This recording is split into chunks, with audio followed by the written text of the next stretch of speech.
Good morning student. Pushpi पादपों में लैंगिक जनन के अंतर्गत आज हम आवृत्ति बीजी में भ्रूण कोश के विकास के बारे में अध्ययन करेंगे। सबसे पहले हम जानते हैं कि भ्रूण कोश क्या होता है। आवृत्ति बीजी जो पौधे में है ना, मादा युग्मकोद्भिद को ही भ्रूण कोश कहते हैं। ठीक है, क्या है आपका, जितने भी हमारे आसपास जो आवृत्ति बीजी जो पौधे होते हैं है ना, जिसमें मादा युग्मकोद्भिद ही क्या कहलाता है, आपका भ्रूण कोश कहलाता है। आवृत्ति बीजी पौधे का मतलब क्या होता है, जिनके बीज के चारों तरफ बीजा आवरण मतलब पाया जाता है, उसे हम क्या कहते हैं, आपका आवृत्ति बीजी पौधे कहा जाता है। तो आवृत्ति बीजी पौधों में जो मादा युग्मकोद्भिद ही जो होता है ना, वो क्या कहलाता है, आपका भ्रूण कोश कहलाता है। एक प्रारूपिक जो भ्रूण कोश का जो विकास है, जो चेलेजल मेगास्पोर से होता है। क्या होता है, चेलेजल मेगास्पोर के द्वारा मतलब होता है, और यही क्रियाशील मेगास्पोर ही आपका मादा युग्मकोद्भिद का प्रथम कोशिका होती है। ठीक है, यानी कि क्या होता है, जो आपका क्रियाशील मेगास्पोर होता है, क्रियाशील का मतलब होता है जो जिसमें मतलब कार्य करने की क्षमता होती है ना। तो ये जो क्रियाशील मेगास्पोर ही है ना, मादा युग्मकोद्भिद की प्रथम कोशिका होती है।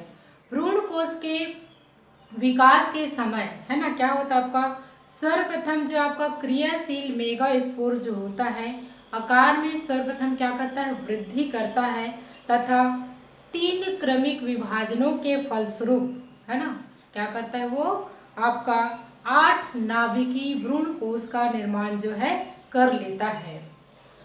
यहाँ पर केवल केंद्रकों का विभाजन नहीं होता है ना, इस दौरान क्या होता है, केंद्रकों का विभाजन नहीं होता है ना, बल्कि क्या होता है आपका, इसके मध्य में है ना, क्या होता है आपका, भित्तियों का निर्माण नहीं होता है। ठीक है, यानी कि यहाँ पर क्या होता है, केंद्रकों का मतलब विभाजन होता है, और इनके मध्य में है ना, जो आपका क्या होता है, भित्तियों का निर्माण नहीं होता है। समसूत्रीय विभाजन के फलस्वरूप जो निर्मित 8 नाभिकों में है ना, 2 नाभिकों में क्या होता है, आपका सहायक कोशिकाएं होती हैं, और एक आपका अंड कोशिका होती है। ठीक है, तथा 3 नाभिकों से क्या होता है, आपका प्रतिमुख कोशिकाओं का निर्माण होता है, तथा 2 नाभिकों में क्या होता है, आपका ध्रुवीय नाभिक के रूप में व्यवस्थित होते हैं। तो इस प्रकार से मतलब क्या होता है, जो आवृत्ति बीजी जो प्लांट जो होते हैं, उनमें क्या होता है, भ्रूण कोश का विकास जो होता है, और भ्रूण कोश के विकास के फलस्वरूप है ना 8 नाभिकीय भ्रूण कोश का निर्माण होता है। तो आइए हम इसे चित्र के माध्यम से समझने का प्रयास करते हैं। जैसे कि यहाँ पर आप देखेंगे, ये आपका होता है एक क्रियाशील मेगास्पोर होता है ना, क्रियाशील मेगास्पोर होता है, जो कि मतलब क्या कर लेता है, अपने आकार में वृद्धि कर लेता है। क्या कर लेता है, वो आकार में इस प्रकार से मतलब क्या कर लेता है, वो वृद्धि कर लेता है, और वृद्धि करने के पश्चात में एक लाइनर में, या फिर कहना चाहिए एक रैखिक क्रम में वह व्यवस्थित हो जाता है। इसके पश्चात हम देखेंगे दूसरे चित्र में, यहाँ पर दिखाया गया है इस प्रकार से है ना। यहाँ पर क्या है, ये मतलब मेगास्पोर है ना, जो कि एक क्रमबद्ध तरीके में व्यवस्थित हो रहा है। लेकिन दूसरे में क्या होता है, इन चारों में से है ना, चारों मेगास्पोर में से एक जो मेगास्पोर जो होता है, वो क्या होता है, क्रियाशील हो जाता है। तो जो क्रियाशील जो रहता है, उसको क्या बोलते हैं, फंक्शनल मेगास्पोर कहा जाता है। यानी कि यह क्या है, क्रियाशील होता है।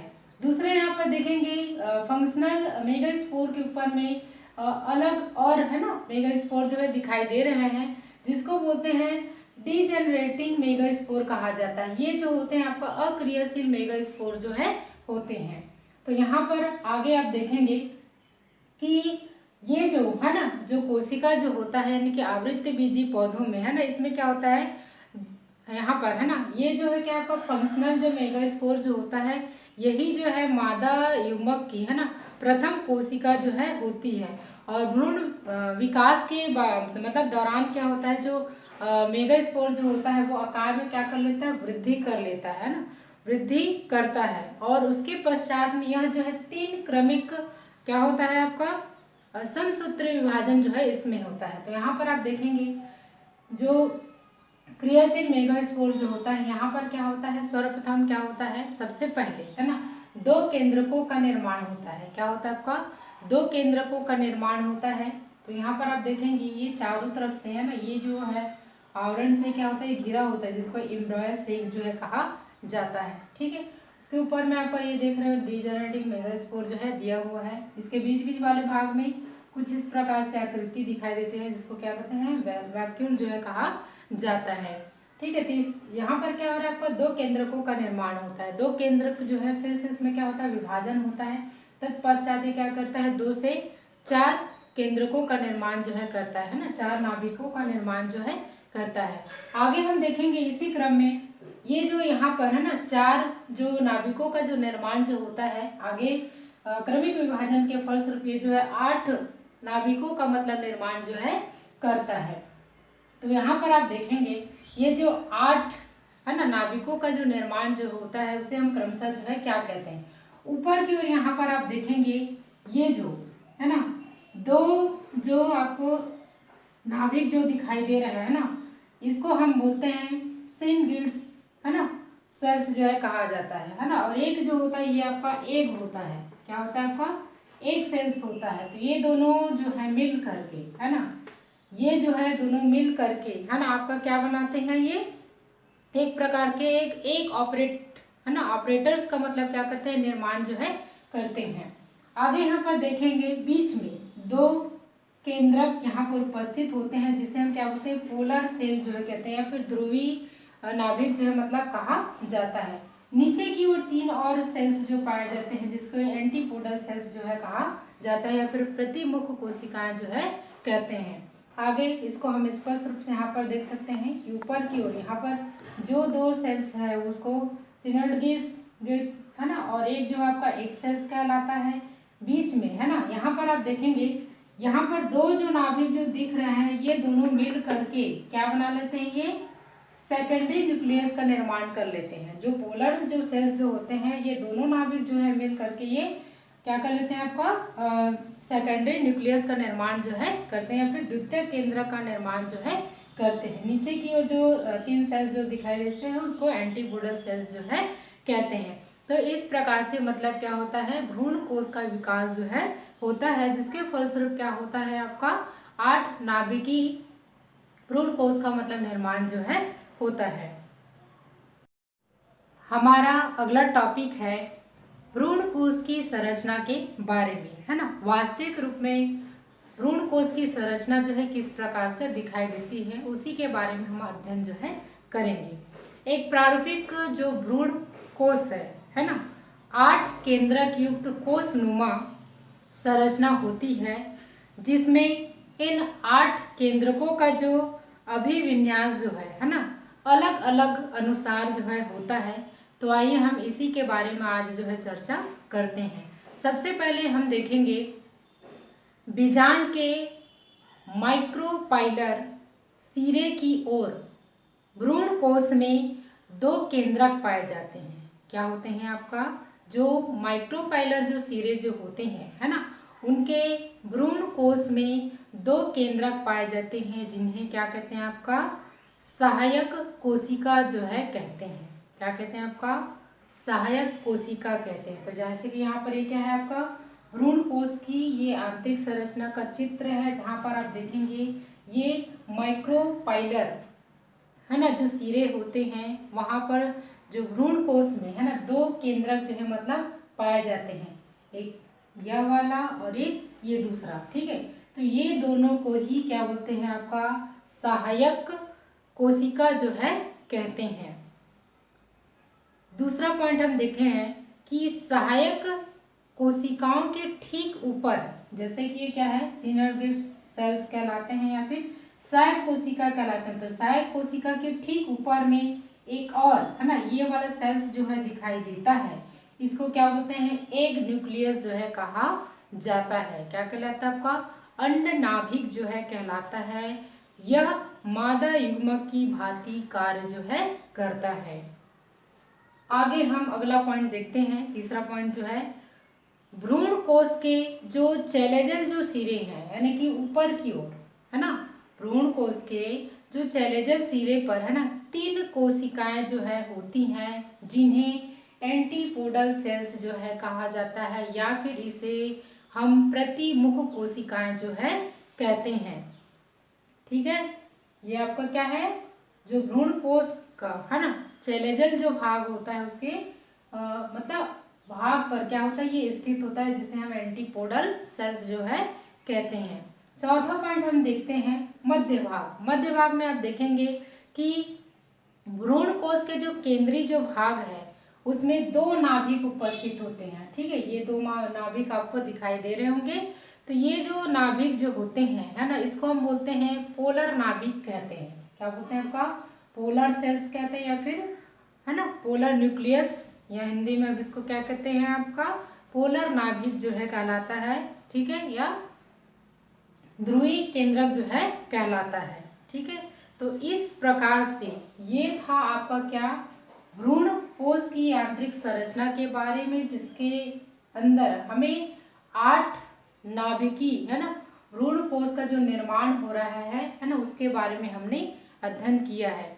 तो इस प्रकार से, है ना, इस प्रकार प्रारंभ में भ्रूण जो कोश जो होता है वो क्या होता है आपका 8 केंद्रकी होता है, परंतु कुछ समय पश्चात इसके केंद्रक में, है ना, ये जो 2 पोलर जो सेल्स आपको जो दिखाई दे रहे हैं, ये जो है संयुग्मित होकर के द्विगुणित, है ना, द्वितीयक केंद्रक का या सेकेंडरी न्यूक्लियस का निर्माण करते हैं, जिसके कारण से भ्रूण कोश जो है 7 कोशिकीय सेल्स में रूपांतरित जो है हो जाता है। तो ये था आपका क्या, भ्रूण कोश की आंतरिक संरचना के बारे में। अब थोड़ा सा चर्चा हम परागण के बारे में कर लेते हैं। सामान्य परागण, जैसा कि आप सभी लोग जानते हैं कि पराग कोश में, है ना, पराग कणों के परिपक्व होने के पश्चात में, है ना, पराग कोश की दीवार जो है क्या होती है, फट जाती है, और पराग कण, है ना, उसमें से क्या होते हैं, बाहर जो है आने लगते हैं, और ये जो है क्या होता है आपका वर्तिकाग्र से होता हुआ, है ना, अंड कोशिका तक मतलब पहुंच जाते हैं। तो इस प्रकार से, है ना, ये जो है नर तथा मादा युग्मक जो है संयुग्मित होते हैं, जिसके फलस्वरूप निषेचन की क्रिया होती है ना। तत्पश्चात क्या होता है, जो अंडाशय जो होता है वहाँ पर भ्रूण का निर्माण जो है होता है। तो इस प्रकार से हम परागण को परिभाषित कर सकते हैं। पुंकेसर के, है ना, जो पराग कोश से पराग कणों का, है ना, क्या होता है आपका एक पुष्प के या फिर दूसरे पौधे के किसी पुष्प के वर्तिकाग्र पर, है ना, जाना, है ना, किसका परागकण का जाना क्या कहलाता है आपका परागण की क्रिया जो है कहलाती है। ये जो परागण की जो क्रिया जो होती है वो 2 प्रकार का होता है, एक स्वपरागण होता है और दूसरा परपरागण होता है। तो स्वपरागण में आप लोग जानते हैं कि स्व का मतलब होता है स्वयं, है ना, जब एक ही, है ना, पुष्प के जो पराग कण हैं उसी पुष्प के, है ना, पौधे में क्या होते हैं आपका वर्तिकाग्र पर स्थानांतरित जब होते हैं, तब इसको हम क्या कहते हैं आपका स्वपरागण जो है कहते हैं। या हम इसको इस प्रकार से भी परिभाषित कर सकते हैं कि मतलब स्वपरागण में मतलब क्या होता है कि पराग जो कण जो होते हैं अपने ही पौधे के पुष्प के वर्तिकाग्र पर या फिर अपने ही जाति के पौधे के, है ना, वर्तिकाग्र पर पराग कणों का जो पहुंचना जो होता है उसे ही हम क्या कहते हैं परागण जो है कहते हैं। और परागण जो है पुष्पों के लिए या फिर जो है पौधे के लिए क्या होता है, ये आवश्यक जो है क्रिया जो है होती है। दूसरा जो होता है आपका पर परागण होता है। तो पर परागण का मतलब होता है पर मतलब दूसरा। इसमें क्या होता है कि ये जो है ना, जब कोई पराग कण जो है क्या होता है किसी दूसरी जाति के पौधे के वर्तिकाग्र तक जब पहुंचता है तब उसे हम क्या कहते हैं पर परागण जो है कहते हैं। ठीक है, तो इस प्रकार से, है ना, पर परागण में मतलब क्या हो रहा है अपनी जाति के साथ में ना होकर के किसी अन्य जाति के, है ना, पुष्प के वर्तिकाग्र तक परागकण जो है पहुँचते हैं, है ना। चाहे माध्यम कोई भी हो सकता है, चाहे हवा भी हो सकता है, पानी भी हो सकता है ना। इस प्रकार से माध्यम कोई भी हो सकता है। तो इस प्रकार से परागण जो है ना, कितने प्रकार का होता है आपका? 2 प्रकार का होता है, एक स्वपरागण और दूसरा पर परागण होता है। तो आज के हमारे टॉपिक में हमने भ्रूण कोश के विकास के बारे में और भ्रूण कोश की आंतरिक संरचना तथा परागण के बारे में थोड़ी संक्षिप्त जानकारी हमने अध्ययन किया है। धन्यवाद।